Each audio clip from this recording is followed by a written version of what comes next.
Hello everyone, good morning. Today we are going to know about GDP, that is Gross Domestic Product. ये है GDP. So let's see what is it. GDP जो होता है वो measure करता है economy के अंदर कितना प्रोडक्शन हो रहा है और उसकी वैल्यू क्या है. And tell all this in given period.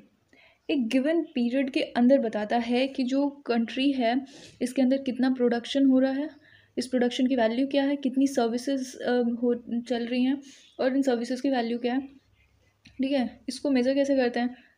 GDP को मेज़र करने के तो 3 तरीके हैं, वो सब मैं बाद में बताऊंगी. और यहाँ पे हम देखते हैं कि जीडीपी क्या है, इम्पोर्टेंस क्या है इसकी. बस इतनी चीज़ें देखेंगे तो जीडीपी जो होती है ये नेशनल इकोनॉमी की टोटल आउटपुट को मेज़र करती है.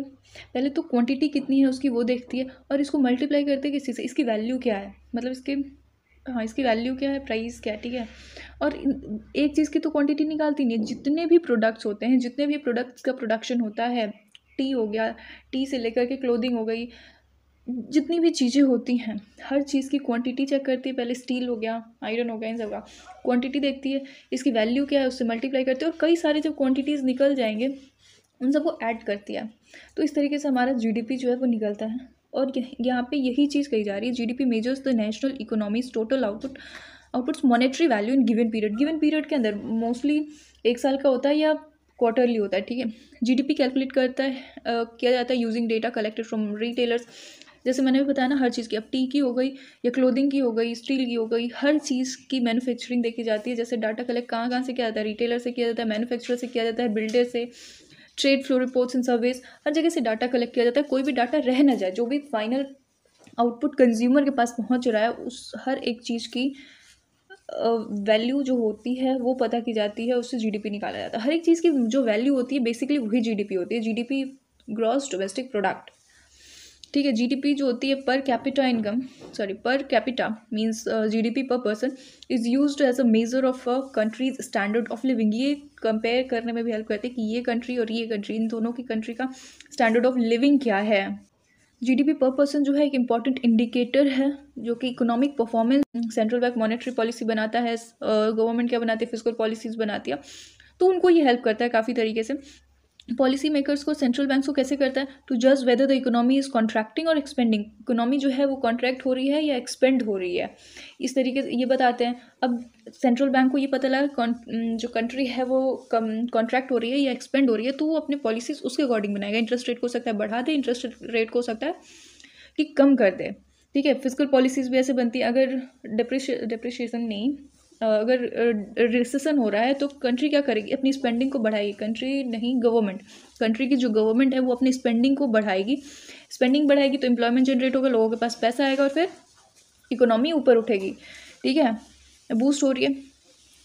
Promptly take necessary action regarding whether it is a boost और नीड्स टू बी रेस्ट्रेंट. रोकनी है इकोनॉमी को या बूस्ट करना है, ये सारी चीज़ें policy maker, central bank, government ये सब बनाते हैं. देखो मैंने कहा ना कि it helps to make physical and monetary policy more effective तरीके से ये फिजिकल पॉलिसी और मॉनेटरी पॉलिसी बनाई जा सकती है अगर जीडीपी के बारे में पता है तो. It tracks changes in size of the entire economy का साइज़ कितना है, इसको ये ट्रैक करता है और इकोनॉमिक्स को हेल्प करता है और इन्वेस्टर्स को हेल्प करता है. इन्वेस्टर्स को वहीं पे मोस्टली इन्वेस्ट करते हैं जहाँ जब इनको पता होता है कि जीडीपी इंक्रीज़ कर रही है. जहाँ जीडीपी डिक्रीज़ कर रही होगी वहाँ ये इन्वेस्टर्स जो हैं वो इन्वेस्टमेंट्स नहीं करेंगे. अगर वहाँ पे ये इन्वेस्टमेंट्स करेंगे तो इनको लॉस होगा. इनको पता होगा कि हमें इसकी वैल्यू मिलने वाली नहीं है, तो ऐसी जगह पे इन्वेस्टर्स इन्वेस्ट नहीं करते हैं. ओके, जीडीपी डिक्रीज़ करती कब है, जब डेफिसिट की सिचुएशन होती है. हमने पढ़ा था ना वो ट्रेड डेफिसिट, ट्रेड सरप्लस. तो जब ट्रेड डेफिसिट होता है, हम एक्सपोर्ट्स कम करते हैं और इम्पोर्ट ज़्यादा करते हैं, तो हमारे कंट्री में पैसे कम आते हैं और जाते ज़्यादा हैं, तो ट्रेड डेफिसिट होता है. और उस सिचुएशन में हमारी जीडीपी जो होती है डिक्रीज़ होती है. ओवर सप्लाई होता है. तो जब ओवर सप्लाई कैसे होगा, जब डिमांड बढ़ रही है तब तो ठीक है कि सप्लाई बढ़ रहा है, लेकिन अब डिमांड एक पीक पॉइंट पे आने के बाद डिमांड जो है ना अब कम हो रही है या यहीं रुक गई है, लेकिन सप्लाई बढ़ते जा रहा है, तो ओवर सप्लाई होता है. तो फिर क्या होता है, जीडीपी जो है वो डिक्रीज़ करती है. समझ में आई बात. Next is war and pandemic की सिचुएशंस में, जो वॉर और पैंडमिक की सिचुएशंस होती हैं तो सारी चीज़ें तहस नहस मच जाती हैं, मतलब सब चीज़ें फिर अनप्रडिक्टेबल हो जाती हैं। बिजनेसेस कैसे चलेंगे नहीं पता, गवर्नमेंट क्या पॉलिसी लेगी, क्योंकि उसको वॉर्स वगैरह को संभालना है, पैंडमिक जो आ रखी है उसको संभालना है, और जीडीपी जो है वो डिक्रीज़ करती है। समझ में आई बात। Next is war and pandemic की सिचुएशंस में, जो वॉर और पैंडमिक की सिचुएशंस होती हैं तो सारी चीज़ें तहस नहस मच जाती हैं, मतलब सब चीज़ें फिर अनप्रडिक्टेबल हो जाती हैं। बिजनेसेस कैसे चलेंगे नहीं पता, गवर्नमेंट क्या पॉलिसी लेगी, क्योंकि उसको वॉर्स वगैरह को संभालना है, पैंडमिक जो आ रखी है उसको संभालना है, तो वो इन्वेस्टमेंट्स कहाँ करने कहाँ नहीं, ये सब कुछ अनप्रडिक्टेबल हो जाता है। उस सिचुएशन में जीडीपी के गिरने की चांसेस होते हैं।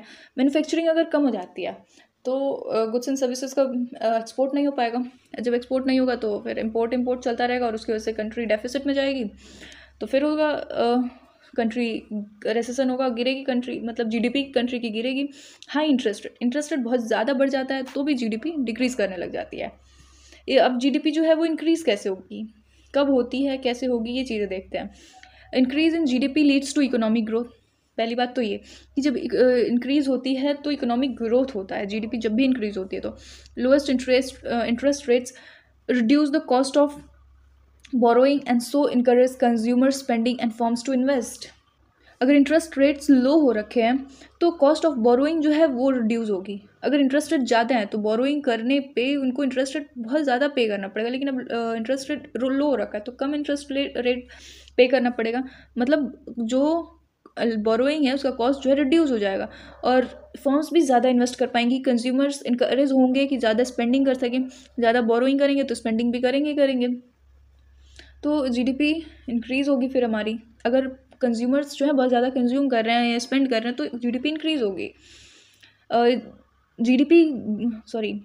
इंक्रीज़ गवर्नमेंट स्पेंडिंग, जब गवर्नमेंट की स्पेंडिंग बढ़ेगी तो भी जीडीपी इंक्रीज़ होगी। जैसे कि मैंने अभी बताया कि जब रेसेसन आने लगता है तो गवर्नमेंट इन्वेस्टमेंट्स करती है, गवर्नमेंट स्पेंडिंग करती है, लोगों को रोज़गार मिलता है, एम्प्लॉयमेंट मिलती है, एम्प्लॉयमेंट की वजह से लोगों के पास पैसे आते हैं और जिसकी वजह से वो कंजम्पशन ज़्यादा करते हैं, फिर जीडीपी बढ़ने लगती है।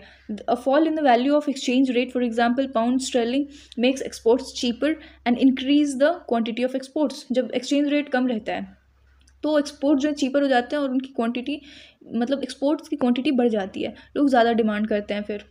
नेक्स्ट ये एक छोटा सा टर्म है, ये देखो,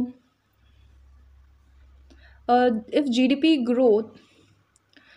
ग्रोथ रेट इज़ कॉन्ट्रैक्टिंग, जब कॉन्ट्रैक्ट कर रही होगी जीडीपी की ग्रोथ रेट, मतलब कि कम हो रही होगी, then government will spend more, ज़्यादा स्पेंड करेगी, मनी ज़्यादा स्पेंड करेगी और टैक्स रेट जो है डिक्रीज़ हो जाएंगे।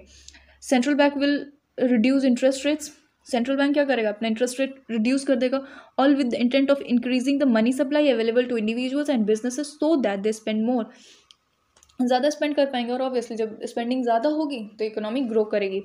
Increase spending spurs the economy lending to an increase in demand which leads to an increase in production. और फाइनली क्या होगा, इंक्रीज इन लेबर फोर्स भी बढ़ेंगे, लेबर फोर्स इंक्रीज होंगे, मतलब कि इंडिविजुअल के पास पैसे ज़्यादा आ रहे हैं और वो ज़्यादा खर्च कर सकते हैं। नेक्स्ट ऐसे है नहीं लेकिन इसका एक कंपोनेंट होता है, मतलब कंपोनेंट, इसके 4 कंपोनेंट्स होते हैं, वो हम नेक्स्ट वीडियो में देखेंगे, ठीक है, यहाँ पे ज़्यादा समझ नहीं आएगा, सो नेक्स्ट वीडियो में देखेंगे।